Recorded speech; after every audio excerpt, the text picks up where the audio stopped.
Ever feel like no matter how many lenses you buy, you're always missing something? Friends, I know this struggle. It's not an accident.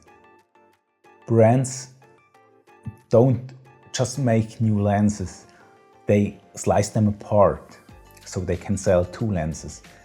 As example, the newer Sony G lenses, the 16 to 25 and the 24 to 50 mm 2.8.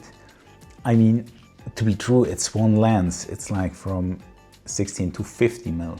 Why can't they make one lens? So because they want your money, they slice this focal length apart and sell you two lenses instead of one.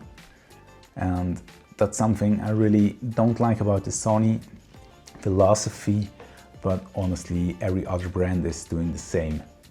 It's absolutely understandable as a brand that you want to sell as much lenses or gear as possible. As a consumer, I'm really disappointed with this. I came from the APS-C section. I switched 5 weeks ago from a Sony a6700 to a Sony ZV-E1, and I had a lot of APS-C lenses. As example, the Sigma 18 to 55 mm 2.8, great lens, absolutely amazing. But sadly, it doesn't work fine on the ZV-E1 because I have a lot of vignetting or not a lot, but I have still vignetting on the edges and I don't like it. Instead, the 12 mm from Samyang, I absolutely love this lens because it's absolutely amazing on the ZV-E1. Works fine for videos and photos, so just top. One learning I have from this change from APS-C to full frame is I should have spent a little bit more money for full frame lenses than on APS-C lenses, so I don't have to switch now. So if you buy an APS-C lens in the next few days or weeks or months, keep in mind, spend a little bit more money for a full frame lens instead of APS-C lens. In the long term, it's cheaper than in short term, so keep in mind. Now I switch to the Sigma 18 to 50, so you can see the little crop factor and the vignetting I have, and probably you think it's okay, but I don't like it, so check this out. Now this is filmed with the 18 to 50 mm from Sigma. It's a beautiful lens and I probably don't see any vignetting right now. If you move the camera, it's a little bit different because it shakes a little bit more and you can see the vignetting, probably not that bad on a tripod. If you move the camera, you can see in the right corner there is some vignetting.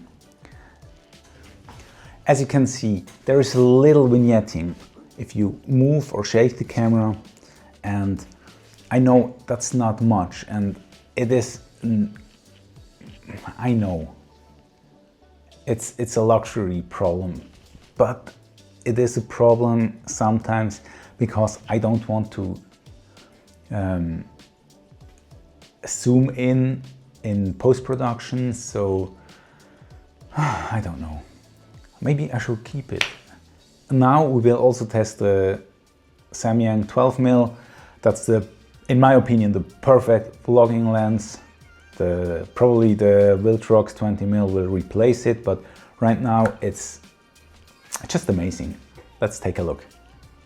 Okay, now we are on the Samyang 12 mm 2.0. You can see a lot of things in my room. Also my Sony lens. I really like this size for vlogging. It's absolutely amazing.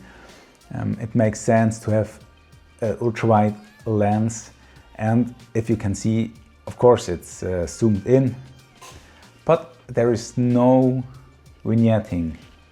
Not here, here, here and here. So it's a really cool lens and there's nothing to say about it. When I'm vlogging, I can try to shake it a little bit. Give me a second. You don't see any. No, there is no, or at least I can't see anything on the display. There is no vignetting. And now we will switch to the brand new Viltrox 20mm. Let me take it. Let's open this together. Normally don't open things up in front of a camera because I'm really clumsy, and the chance to break it during the recording is pretty possible.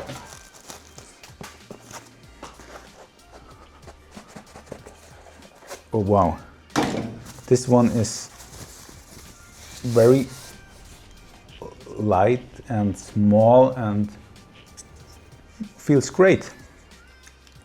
Oh, that's cute. Cute little lens. So check this out.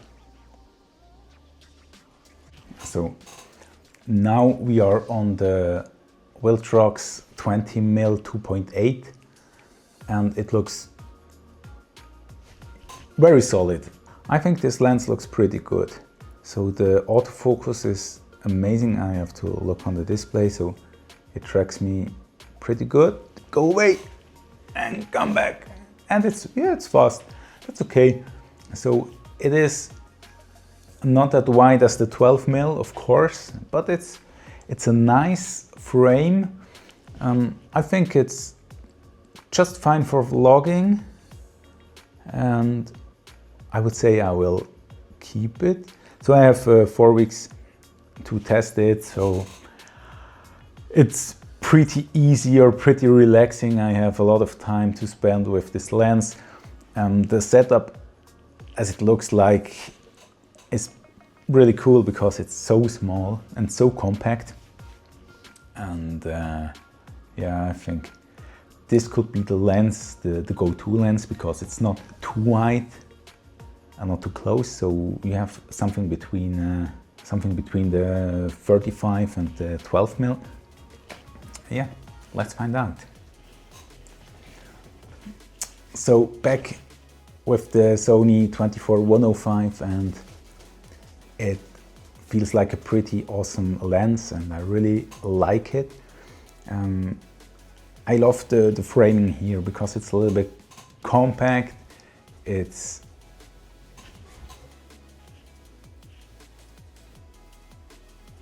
What are you doing? Hey honey, what are you doing? Nothing. The conclusion about this video is you don't need to buy a new lens if you switch from APS-C camera to a full frame camera, especially if you buy a newer Sony camera. But in the end, I would suggest, if you buy an APS-C camera, buy full frame lens. I know they are more expensive, but they are sometimes a little better, especially in the long term if you switch to a full frame camera. So like you don't have to zoom in, you have the right focal length. Like if it's 16-25, it's 16-25. You don't have to remember. This one was a mistake. So that's one point, because I don't like to switch lenses from APS-C to full frame, because now I forgot to deactivate the dynamic active stabilization for the zoom, that I can use the APS-C lens without this crop, without the vignetting, and I forgot to set it back, so I had a punch-in frame on the full frame lens, and yeah,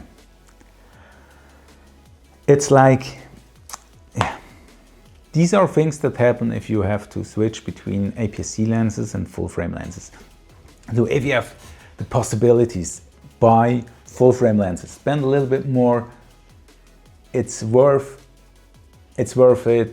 Don't save 1 month or 2 months more, and you're totally fine for the rest of your life. Thank you for watching this video.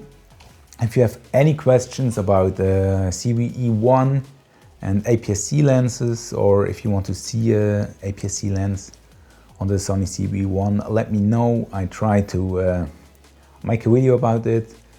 If you're interested of making a more technical video about APS-C lenses on the ZV-E1, please let me know.